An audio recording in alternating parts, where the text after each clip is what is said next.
few signings to go over, as free agency continued for Seattle.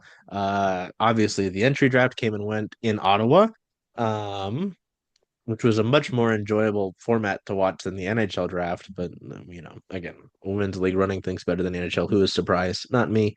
And then one big signing we'll talk about for other reasons, and then kind of see where we're at with this team. It kills me that we're so far from training camp, but we will persevere, Sylvia. We'll get through it. I Together. hope so.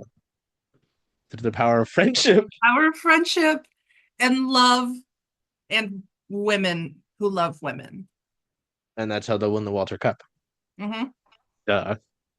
Okay, I'll go over a few of these and then I'll get your thoughts on these because obviously they've happened. You've written about them, and they've already kind of been around, but this is our first show. It's our first real, PWHL Seattle podcast show. But we want to recap these. Mariah Kiopel. I will get the pronunciations for these properly.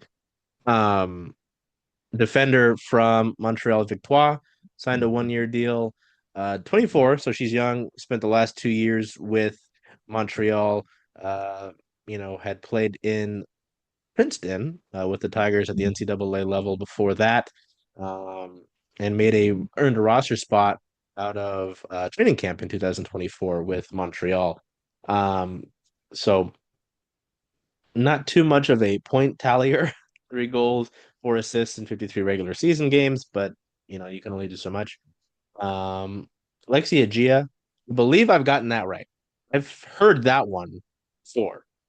Um, Lexi's fun. I was kind of wondering if she would make her way over, amongst the other Boston forwards. It feels like we're PWL Seattle is Boston's like number one op apparently because of the amount of like Hillary Knight, Hannah Bilka, like I don't think they feel too great about Seattle.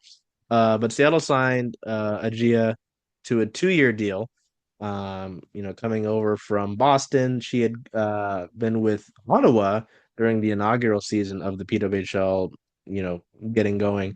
Also 24, so more youth here. Originally selected by Ottawa in the 11th round of the inaugural draft, recorded 8 points in 17 games, but was traded on March 18th. She appeared in 36 regular season games with Boston year one. So across the 53 regular season games she's played in the PWHL, she's tallied 17 points. I wonder if there was a Quinnipiac connection that Megan Turner saw as soon as we got into free agency because she's a Quinnipiac native. No, sorry, she graduated from Quinnipiac. She's a St. Thomas, Ontario native, where at Quinnipiac 5 seasons with the Bobcats, served as a co-captain in 22-23. Also earned a bronze medal with Canada's U18 women's national team back in 2018. Um, Ottawa signing forward Natalie Snodgrass signed a 1 year deal. 26 years old out of Eagan, Minnesota. Minnesota. I still have to give crap to JT Brown. JT Brown told me to try a Juicy Lucy in Minnesota.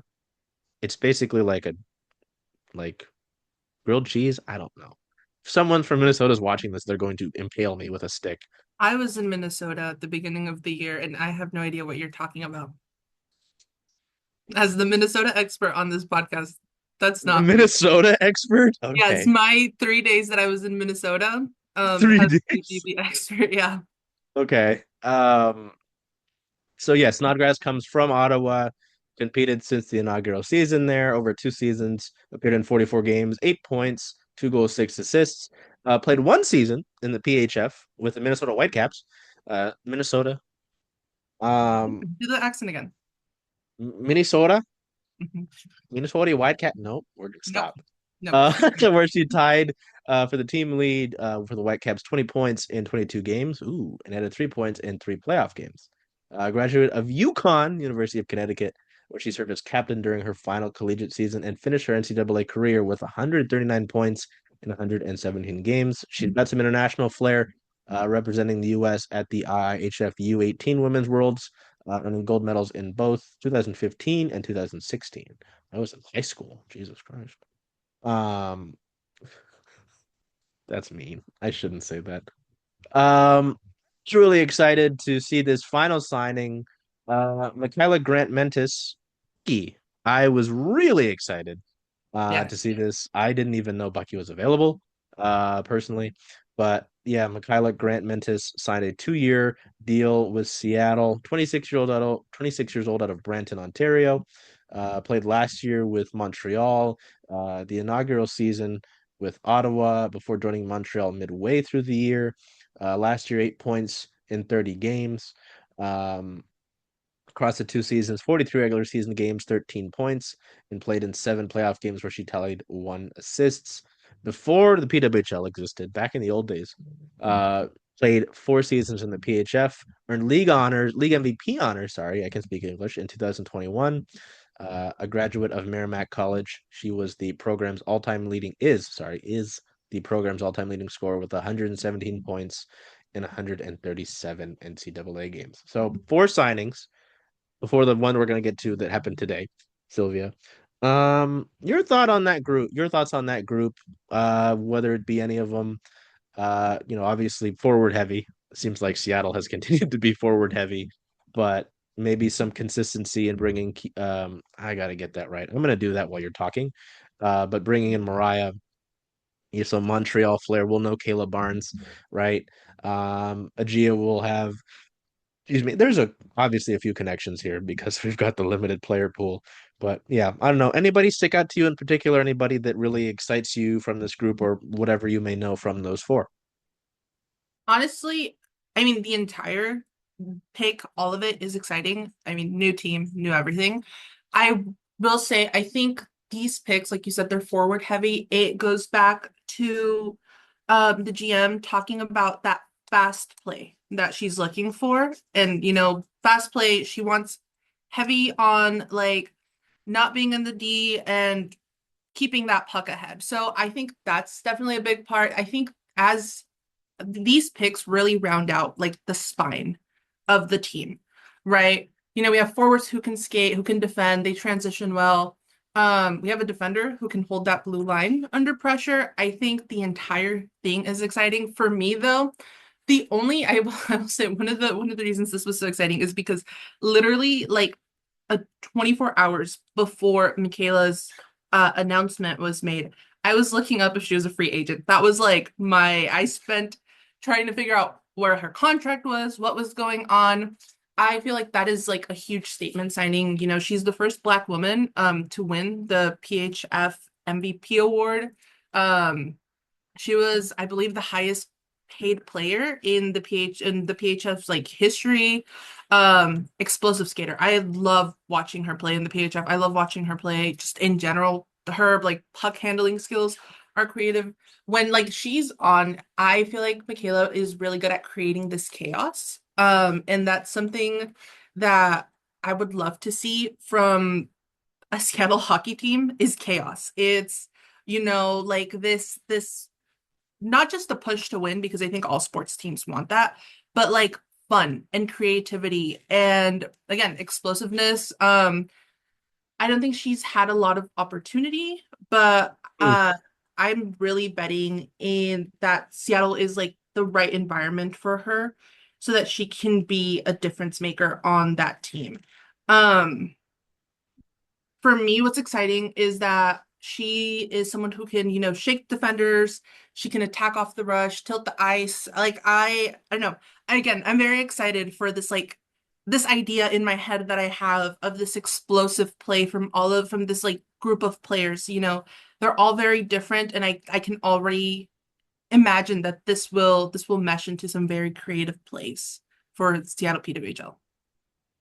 Yeah, I've heard it said. It's like Keppel. So I'm learning. I hope nobody's really angry at me about that. If they are, I'm sorry. Getting it Send an right. email. Send us an email. If I keep doing it like weeks in, then we've got a problem. But anyway, yeah, no, I think that's it. Just, as going back, because this is what we've got to work with, right? Going back to the, kind of intro presser and the expansion draft pressers talking about playing fast, it's going to stick out, and with the group that you've got, Seattle's going to be able to do that. Um, Oh God, it is just exciting. Again, not liking comparing to the men's team here, but just it will just be such a, I'm sure, a unless something goes terribly wrong, knock on wood. Don't put that on us. What's wrong with you? Okay. Knock on So wood. no, this will be such a change for professional hockey fans in Seattle to see actual competitive, like competent offensive play. Like it'll be fascinating, to them. They'll be like, wow, what is this like? Like being able to watch Hillary Knight on a consistent basis, watching the younger players in a Hannah Bilka, in a Daniel Serdachny, like it's fun because you've got so many players who I'm sure are looking to flourish with expanded roles are going to have that from day one. You're going to be able to let that grow and strive and get more opportunities than some of the teams that had basically, seemingly been set in stone to an extent. So, I think what's um, mm, incredibly special about, I mean, other than the fact this women's hockey is consistently growing, especially in the Pacific Northwest, mm, but the fact that from the get-go, we're going to have fans watch um Hall of Famers yep, on these yep, rosters, on these like introductory rosters. Like we again, Hillary Knight, Alex Carpenter, we have certified what people who we know are going to be Hall of Famers. We are watching, like we're going to get to watch some of the look at you, look so excited. We're gonna get just to watch some of the best hockey in the world, some of the most competitive hockey in the world. And like again, those like young, like Hannah Murphy and all of these yep. young people that came in the entry draft, like the idea of watching players, women's hockey players grow is just, it's so exciting. I'm very excited for where we're heading. Oh yeah, I mean, and Sylvia's known this, because you and I have been in touch, obviously, before this team became official, and someone posted about it. Who could have done that? I don't know who would have done that. Um, Yeah, I got all excited because yes, you mentioned like certified Hall of Famers. Like again, I went on this rant talking about Knight Bilka, you know, Serdachny, fucking totally. There's my swear. I started it. Fucking 25 cents keep going. disregarded Alex Carpenter. Like holy shit. It is like an embarrassment of riches. Obviously, the fan bases in the league are pissed about it, and that's Oh my fine. God. Like, The campaigns against PWHL Seattle right now. My sorry, dog. friends, there are enemies who were my friends at one point. Please come back. I'm sorry. It's not personal. But also, I'm not. LOL and also LFAO. My bad. Um, Yeah, I mean, just looking at Snodgrass, Eldridge, Grant Mentis, Bilka, Knight, Carpenter, Agia, Gosling, Serdachny, and that's not mentioning the entry draft players that we'll look at here in a second. You know, so